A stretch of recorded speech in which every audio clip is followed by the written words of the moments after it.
Alors, on va parler d'une forme quadratique qui s'appelle le pfaffien, et on va voir les miracles que fait cette forme-là. Pour l'instant, je vais regarder A4 de C. Ce sont les matrices de, de taille 4 sur C qui sont antisymétriques. Voilà. D'accord ? C'est-à-dire que ces matrices, je vais prendre une matrice A antisymétrique dedans, eh ben, elle va avoir quelle tête? Elle va avoir cette tête-là. Vous allez avoir, comme c'est antisymétrique de taille 4, vous allez avoir 4 zéros comme ça. A, B, C, D, E, F. Et là, ben, voilà, c'est gagné. C'est moins A, moins B, moins C, moins D, moins E et moins F. Voilà, d'accord? Et donc ça, c'est finalement isomorphe à C6. D'accord? Puisque là, vous avez 6 paramètres indépendants. Ok. Alors maintenant, je veux calculer le déterminant et j'affirme que le déterminant, il est égal à AF moins BE plus CD au carré. Incroyable, c'est-à-dire que le déterminant, c'est le carré d'une forme quadratique sur C6. Voilà. Alors, on peut se fendre d'une petite preuve et je profite pour... Alors, bon, vous imaginez que c'est faisable, hein, c'est bon. Vous allez y mettre peut-être 5 minutes, 10 minutes, un quart d'heure, je ne sais pas. Mais vous allez calculer ce déterminant 4,4 et vous allez calculer le carré de ça et vous allez identifier. Mais la plus jolie preuve, c'est en utilisant le développement de Laplace. C'est-à-dire le développement de Laplace. J'en profite pour faire du Laplacement de produits. C'est que ici, le développement de Laplace, vous connaissez le développement par rapport à une colonne, mais il faut connaître le développement par rapport à deux colonnes. Peut-être que vous l'avez intuité un jour, en regardant le cours, en se disant pourquoi on ne développe pas par rapport à deux colonnes, pourquoi une colonne, pourquoi on a une colonne et puis les trois autres après, des mineurs des trois autres. Pourquoi on ne ferait pas 2-2 ? Vous voyez, dans ce genre de truc. Eh bien oui, on peut toujours faire K, N-K, et c'est le développement de Laplace. Donc ici, on va développer par rapport à ces deux colonnes-là, d'accord ? Et il va y avoir une règle des signes, évidemment. Donc ici, vous allez avoir 1, 2, 3, 4, voilà les lignes. Donc quand on va prendre les lignes, ben, on va avoir la ligne 1, 2, ensuite la ligne 1, 3, ensuite les lignes 1, 4 et 1, 4 et 2, 3. Ensuite, les lignes 2, 4 et la ligne 3, 4. Vous voyez, vous avez un graphe comme ça, des lignes qu'on va prendre. Donc, comme on a pris deux colonnes ici, bah, il va falloir prendre deux lignes à chaque fois. Et quelle ligne on choisit? Il y a un ordre. Quand c'était une seule ligne, bah, l'ordre il était naturel, c'était 1, 2, 3, 4. Et il y avait un changement de signe, plus, moins, plus, moins. Et bien là, c'est pareil. Plus, moins, ben là, c'est plus ex aequo, hein, moins et plus. Donc, quand on va faire le développement de Laplace, vous allez avoir que det de A est égal à, ici, vous allez avoir un plus, donc vous allez avoir A2. Ok, voilà, je le fais pour un 2, hein. Et puis ici, vous allez avoir F2. Voilà. Ensuite, vous allez avoir moins. Je vais regarder pour 1, 3. 1, 3, c'est 0, B, moins A, D. Donc ça fait AB. Et donc comme j'ai pris 1, 3, il va falloir que je prenne ici EF. Vous voyez ? Et puis après, ben, je vais prendre 2, 4. Donc ça va être un plus ici. 1, 4, pardon. 1, 4, ça va faire AC. Et puis, il va y avoir, évidemment, FD. Et plus encore, je vais prendre 2, 3. 2, 3, donc ça va faire AD. Et là, AD, je vais avoir CF. D'accord ? Donc, je vais avoir 2 ici, ce qui est normal si je veux développer ici. 2, 4. 2, 4, je vais avoir moins AE. Et ici, je vais avoir PF,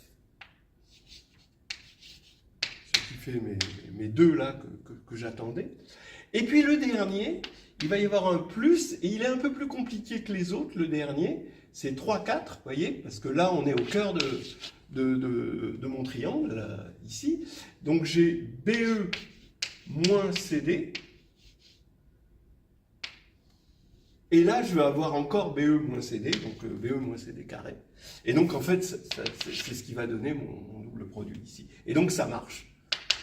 Et ça, c'est quelque chose qui est... D'ailleurs, c'est intéressant parce que la théorie des représentations nous le donne assez facilement, sans calcul de déterminants, par la théorie des représentations. Ça, parce que ce sont des déterminants, et ça, ce sont des caractères, et on voit qu'il peut y avoir... Bon, bref. On va... En tout cas, c'était surtout pour montrer le développement de Laplace, c'est le moment ou jamais de montrer ça. Voilà, alors maintenant, on va pouvoir dire la chose suivante. SL4, donc le théorème,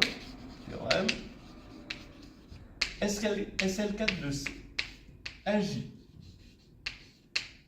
sur A4 par congruence, stabilise, donc 1, 2, stabilise le pfaffien. Alors, qu'est-ce que c'est que le pfaffien? C'est-à-dire PF de A est égal, c'est cette forme quadratique-là, moins BE plus CD, c'est cette forme quadratique. 3, on obtient alors un isomorphisme entre SL4 de C quotienté par 1 moins 1 et SO6 de C. Voilà. On fait le lien. En gros, SO6, ce qu'on appelle le groupe strasbourgeois, possède un... C'est parce que lui il va pas être simplement connexe, mais lui, il va être simplement connexe au-dessus. Donc, vous voyez, vous avez cette idée de revêtement universel et d'isomorphisme exceptionnel en même temps entre les nombres 4 et les nombres 6. Voilà. Donc, c'est ça qu'on va essayer de démontrer. Alors, 1, oui, c'est le 4. Vous avez P, A, P transposé. D'accord. Et bien, ça agit sur A4, et même, je dirais, linéairement. Linéairement, d'accord, ça c'est linéaire en A, évidemment. Et quand je vais faire la transposée, eh ben, je vais obtenir exactement moins PA P transposé. Bon, ça c'est évident.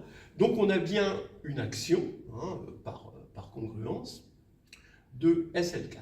Maintenant, stabilise le pfaffien, c'est là où on va comprendre pourquoi on a utilisé SL4 et pas GL4. Eh bien, il faut montrer que PF, donc le pfaffien, PF de A, PF de PA, P transposé, est égal à PF de A. Bon, il suffit de le montrer pour A dans GL4. A inversible, puisque GL4 est dense, à partir du moment où ça, ce sera vrai sur GL4, eh ben, ce sera vrai partout. Donc on va le montrer déjà pour un A dans GL4, et comme ça ce sera vrai partout. Là on va utiliser évidemment le fait que P est dans SL4. Alors, je vais donc calculer PF de, je vais appeler F de A, égale PF de PA P transposé divisé par PF de A. Okay. Je peux le faire, parce que PF de A, il est non nul. D'accord, d'après ça. Donc, F de A carré, ça va me faire, le PF au carré, c'est le déterminant. Donc ça, c'est le déterminant de PA P transposé sur, là encore une fois, le PF carré, c'est le déterminant, det de A. Mais ça, c'est det de P carré. On va diviser Donc ça fait 1, puisque là, j'ai pris dans SL4. Non, c'est pas F de A est fixé. Et pour moi, ça va être F de P. Désolé. Voilà, c'est F de P. Donc, ici, F est continu de SL4 de C qui est connexe sur 1 moins 1. Et de plus, F de l'identité est égal à 1, évidemment. Donc ça veut dire que, par connexité, il n'y a que 1. Donc F de P, d'accord, parce que F de P était égal à plus ou moins 1, d'accord, hein, ici, ça fait plus ou moins 1. Donc F de P égale 1. Et donc, ce qui prouve bien ce qu'on voulait, c'est-à-dire que il stabilise le fafien. Voilà. Et comme il le stabilise sur GLN qui est dense, donc il va être, ça va marcher. On a 2. Maintenant 3. Alors là 3, ça commence à être chaud. On va le faire tranquillement, hein, et vous allez voir qu'on va tomber à un moment sur des problèmes qu'on appelle des problèmes de groupe de Lie. Hein, on va devoir se servir de la théorie de Lie. D'ailleurs, vous allez voir, c'est un panel magnifique, hein, le fafien. Alors ici, allons-y, SL4 de C va pour l'instant dans GL6 de C, puisqu'il agit linéairement, donc ça c'est l'action, linéaire, sur un espace de dimension 6. Mais maintenant, on vient de voir, ça c'est juste 1. D'après 2, SL4 de C va aller vers le groupe orthogonal du pfaffien, puisque en allant là-dedans, c'est plus qu'un élément de GL, c'est un élément de GL qui conserve la forme quadratique. D'accord ? Ok. Mais le pfaffien, regardez le pfaffien, c'est de A, B, C, D, E, F. On a dit que c'était AF moins BE plus CD. Ok. Bon, ça veut dire que sa matrice dans la base canonique de C6, ce truc-là, bah, vous voyez bien, hein, ça va faire... ici, vous allez avoir 1 demi, 1 demi. Pour BE, vous allez avoir moins 1 demi, moins 1 demi. Et pour C et D, vous allez avoir encore 1 demi, 1 demi. Là, je suis en 6, 6, évidemment, hein, parce que je suis sur un espace de dimension 6. Bon, puis le 0 après, le déterminant est non nul. Donc ça veut dire que cette forme est non dégénérée. Mais on est sur C. Si on était sur R, entre parenthèses, la signature, sur R, la signature, ce serait 3, 3. Ici, ça donne une signature 1, 1. Là, ça donne aussi une signature 1, 1, même si c'est pas le même 1 parce qu'il y a le moins, mais c'est 1, 1 quand même. Et ça, c'est la signature 1, 1. Sur des espaces orthogonaux, ça fait une signature 3, 3. D'accord ? Ok. Et donc maintenant, comme elle est non dégénérée, mais qu'on est sur C, bah, ça veut dire que, pas la peine d'un gramme Schmitt, hein, c'est non dégénéré sur C, ça veut dire que, parce que là, ici, ça veut dire que vous avez plus, moins, moins sur R, mais sur C, les moins, ils peuvent rentrer à l'intérieur des formes linéaires au carré, avec le I. Donc, ça veut dire que c'est congruent à l'identité. Donc ça, c'est congruent à l'identité. Ce qui veut dire que donc, PF est congruent à la forme quadratique, la forme quadratique canonique, qui est donnée ici par la matrice identité.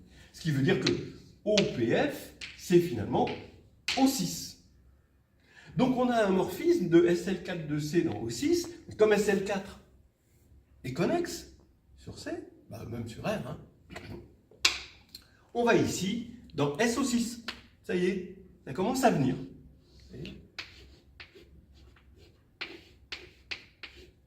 sans voie pour l'instant.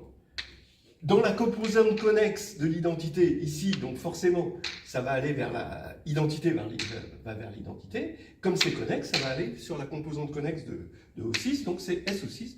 Attention, on est voilà. Déjà, on a un premier résultat. Donc, qu'est-ce qu'il faut montrer? Il faut montrer que c'est surjectif, mais avant tout, il faut montrer que le noyau, c'est 1 moins 1. Alors, on va regarder le noyau. Et déjà, je vais montrer un petit lemme, tout simple. Hein. Si D et D' sont deux droites distinctes de C4, il existe une matrice antisymétrique A avec A sur D qui est égal à A de D en quelque sorte, hein, est nul, et A de D' non nul. Bon. Alors, c'est pas compliqué parce qu'on va prendre A0, donc la preuve hein, du petit lemme, c'est qu'on va prendre A0 égale 0, 1, moins 1, 0, 0, 0, 0, ici, et puis que des zéros là, de sorte à ce qu'on ait E3 qui va vers 0, pour la droite E3, et la droite D' engendrée par E1 est non nulle. Donc on a A0, la droite E3 qui vaut 0, voilà, et A0 sur la droite engendrée par E1, évidemment, qui est non nulle. Donc ici, maintenant, il n'y a plus qu'à prendre une matrice Q, telle que Q, qu'est-ce qu'on va prendre de E3, EQ de D égale E3, et Q égale E3 comme ça, hein, et Q de D' égale E1. Comme ça, on va prendre pour A égale Q transposé A0 Q. Ça va bien quand on va regarder ça sur D. Ben là, ça va faire E3. Okay. Donc A0, ça va faire 0. Donc AD sera bien égal à 0. Et quand on va prendre D', là ici, ça va faire E1. Donc là, ça va être non nul. Et comme ça, bien sûr, hein, on prend Q dans GL, hein, GL4, ça va être non nul. Et donc, ça marche. Okay. Donc maintenant, je vais chercher, je vais prendre P. Alors attention, P, je vais le prendre de sorte à ce que P soit dans le noyau. Mais bon, petite astuce à cause du P transposé qui est à droite, je prends quart de phi. Alors ça, je ne l'ai pas dit encore, mais je l'appelle phi, évidemment. Et je vais prendre un élément tel que ça transposé dans quart de phi. C'est dans quart de phi transposé. Et je vais montrer que P ici est une homothétie.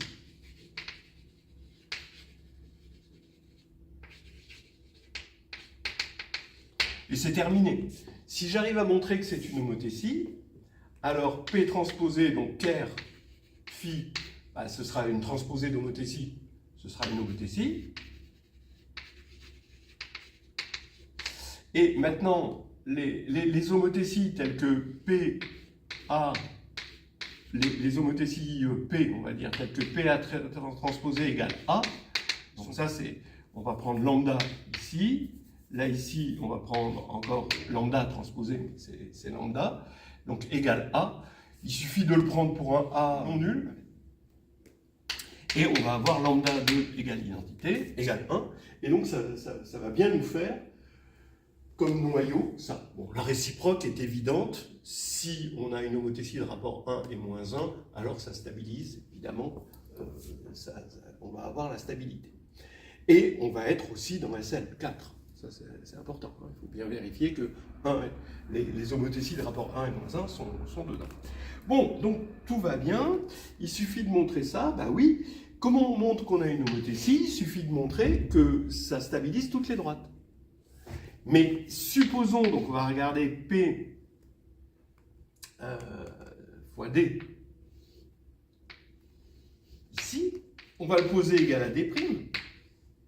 Et si par l'absurde, D est différent de D', donc on veut montrer que ça stabilise toutes les droites, donc on suppose par l'absurde ceci, alors dans ce cas-là, on va prendre notre A qu'on a construit dans le lemme, A comme dans le lemme,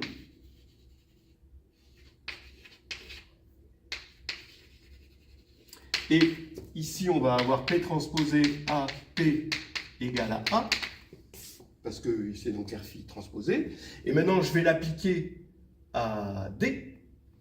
À droite, je vais avoir 0, et à gauche, je vais avoir du non nul. Et là, c'est absurde en appliquant à D. Voilà. Donc, on a montré que le noyau, c'était exactement ça. Hein, je l'ai dit, la réciproque. Alors, la surjectivité, alors, c'est pour la surjectivité qu'on arrive à comprendre tout l'enjeu des groupes de Lie, en tout cas dans un premier temps, des enjeux des groupes de Lie. Donc, on part de SL4 de C, ça va dans SO6 de C, et on a phi ici, et on a l'identité ici qui va vers l'identité. Parce que c'est une action de groupe, évidemment. Mais maintenant, ça veut dire qu'on peut prendre la différentielle de phi en l'identité. Et cette différentielle va aller, alors il faut regarder l'espace tangent ici en l'identité de SL4 de C, et ça va aller sur l'espace tangent en l'identité 6 de SO6 de C. Bien. Et on va avoir ce truc. Alors, donc, comme SL4, c'est défini par le déterminant de AM égale 1, donc la différentielle du déterminant en l'identité, c'est la trace, donc ça veut dire trace de M égale 0. Donc ça veut dire que c'est le petit SL4 de C, c'est l'ensemble des matrices de trace nulle. Et là, O6, ça va être défini par O transposé O égale identité. Et donc, quand on va prendre la différentielle, ça va faire O transposé, H transposé fois identité, on est en identité, plus identité transposée H égale 0. Donc ça veut dire que là, je peux effacer ça, c'est l'identité, c'est les matrices antisymétriques. Donc ici, j'ai les matrices antisymétriques, mais là, à 6. Ben oui, mais regardez, ici, c'est de dimension 4 au carré moins 1, puisque c'est un hyperplan. Et ici, c'est de dimension 6 fois 5 sur 2. C'est le nombre triangulaire. Donc là, ça fait 15. Là, ça fait 15. Étant donné qu'ici, on a montré que l'espace, le noyau était discret, c'était 1 moins 1, le noyau, au niveau de l'espace tangent, il n'y a plus de noyau. Donc ici, c'est injectif, d'après ce qu'on a vu. Donc, égalité de dimension, donc surjectif.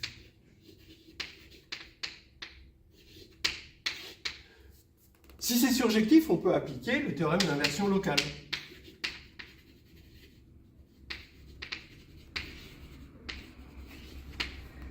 Qui va dire que im de phi va contenir un ouvert de l'identité.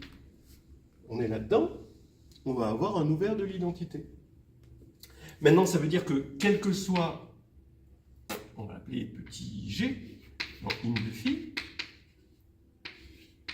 eh bien, GU, je vais prendre ce U ici, là, cet ouvert, eh bien, va être encore dans im de phi, parce que im de phi est un groupe. Comme c'est un sous-groupe, quand on multiplie un élément d'un sous-groupe par un élément d'un sous-groupe, on est encore dans le sous-groupe, ça c'est évident. Donc, mais ça, c'est un ouvert, parce que toute translation est un homomorphisme Donc on va avoir, on translate par G, ça va être un ouvert, ça va être un voisinage de G. Donc ça veut dire que IMPHI est ouvert, puisqu'il contient tout son voisinage. IMPHI est ouvert. Et on sait que tout sous-groupe est un ouvert, c'est un sous-groupe ouvert de, finalement, SO6 de C. Mais s'il est ouvert, il est fermé. Eh bien oui, parce que quand on a un ouvert, toutes les classes modulo ce sous-groupe sont des ouverts aussi par translation. Donc le sous-groupe se retrouve à être le complémentaire d'une réunion, même si elle est infinie, d'ouverts des autres classes, et donc se retrouve à être fermé. Donc ça veut dire que SO6, il va posséder ici un ouvert fermé. A priori, ça devrait être une réunion de composantes connexes, mais comme lui, il est connexe, donc on a IMPHI égale SO6 de C, et on a démontré notre isomorphisme exceptionnel, S4 de C, quotienté par 1 moins 1, c'est SO6 de C, grâce à la forme de Pfaff, grâce au pfaffien. Pas tout à fait fini, le pfaffien est universel, on va changer de corps maintenant, juste pour l'épilogue. On va s'amuser à regarder ce qui se passe d'autres isomorphismes exceptionnels. On a trouvé SL4 de C, quotienté par 1 moins 1, évidemment, et ça nous donne SO6 de C, et en fait, on a cette belle histoire de revêtement, on a un revêtement universel, c'est-à-dire on peut aller se balader là-dedans où il y a des trous, mais on peut le faire là-dedans, on n'a pas à monter beaucoup pour se retrouver dans un monde où on n'a pas de trous, en quelque sorte. Bon. Alors maintenant, qu'est-ce qui se serait passé sur R? Eh bien, on peut reproduire cette preuve, mais on ne serait pas tombé sur SO6 parce qu'on aurait une forme, le pfaffien, et de signature 3,3. Donc, on serait tombé sur la compte. Ça, c'est encore connexe. Alors, la connexité, je vous rappelle que, entre autres, ça peut venir du fait que les SLN est engendré par les transvections, et que les transvections, on peut toujours les connecter par arc dans SL, sur l'identité. Donc, ici, on aurait SO de 3,3, mais attention, lui n'est pas connexe. La composante connexe de l'identité, c'est SO0, c'est ce qu'on appelle un groupe orthochrone. Oui, je pense qu'il s'appelle encore le groupe orthochrone, même si c'est 3,3. Donc, la composante connexe de l'identité de O de 3,3, c'est-à-dire le groupe qui laisse fixe la forme quadratique de forme normale de signature 3,3. Donc voilà. Alors maintenant, ici, regardez, lui, il possède un compact maximal, un sous-groupe compact maximal, décomposition polaire. Et on a les sous-groupes compacts maximaux, ça nous fait, c'est SU4, et SU4 de 1 moins 1, et lui, quel est son sous-groupe compact maximal? Eh bien, c'est SO6 de R. Donc, on s'attendait peut-être ici à tomber sur SO6 de R, non, il aurait fallu, parce que ça c'est pas compact, donc on risquait pas de tomber sur SO6 de R, impossible. Il fallait partir du compact SU4, qui est inclus, évidemment, dans SL4. Excellent. Mais le mieux, j'adore, c'est A8. Alors là, carrément, on est sur les groupes finis, qui est un groupe simple, qui est isomorphe à, finalement, P, on va dire GL4, qui va être simple, de F2. GL4 de F2. Et oui, grâce au pfaffien, encore une fois, je l'explique rapidement. D'abord, il y a une magnifique coïncidence numérique.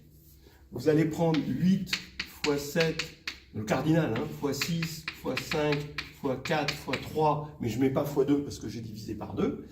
Et là, c'est 2 puissance 4 moins 1, vous connaissez le cardinal, 2 puissance 4 moins 2, 2 puissance 4 moins 4, 2 puissance 4 moins 8, donc c'est-à-dire, ici c'est 15 fois 14 fois 12 fois 8, d'accord? Et bien là, vous voyez, 8, tout simplifier. 12, c'est 4 fois 3. Je sais. 5 fois 6 fois 7. Ben oui, 5 fois 6 fois 7, c'est ça. Donc, magnifique. Et en fait, comment on fait? Ben, S8 agit par permutation sur F2 puissance 8, par permutation des coordonnées. On permute les coordonnées, pas de problème. Ça laisse fixe l'hyperplan x1 plus x8 jusqu'à x8 égale 0. Ah oui, ça permute les coordonnées. Et attention, là-dedans, il y a la droite canonique engendrée par 1, 1, 1. Vous voyez que quand vous allez faire 1 plus 1 plus 1 plus 1 8 fois, ça va faire 8, ça va faire 0, parce qu'on est en caractéristique 2. Donc D est inclus dans H. Et donc on va prendre H sur D. On peut quotienter H sur D, qui maintenant va être de dimension 6, parce qu'il va être de dimension 7 moins 1. Dimension 6. Et là-dessus, lui laisse fixe une forme quadratique qui est somme de xi, xj pour i strictement inférieur à j. En gros, qu'est-ce qui va se passer? A8, qui est inclus dans S8, va arriver dans, et on va montrer que c'est un isomorphisme, va arriver dans un sous-groupe qui laisse fixe une forme quadratique. Alors on appelle, bon, c'est un groupe orthogonal, hein, qui laisse fixe une forme quadratique en dimension 6. Puisqu'on aura gardé une forme quadratique en dimension 6, qui, grâce au pfaffien, va être isomorphe à SL4 de F2. SL4, donc GL4, hein, c'est pareil. Vous voyez, ici, 1 moins 1 devient rien du tout, et GL4, et ça, c'est encore un coup du pfaffien. Voilà. Le pfaffien, voilà, c'est forever. Hein, on arrive à le retrouver sur plein de corps, et il nous fait cette connexion qui au XXe siècle, au moment où on essayait de comprendre les relations entre les groupes, c'est devenu un objet important. Voilà, terminé.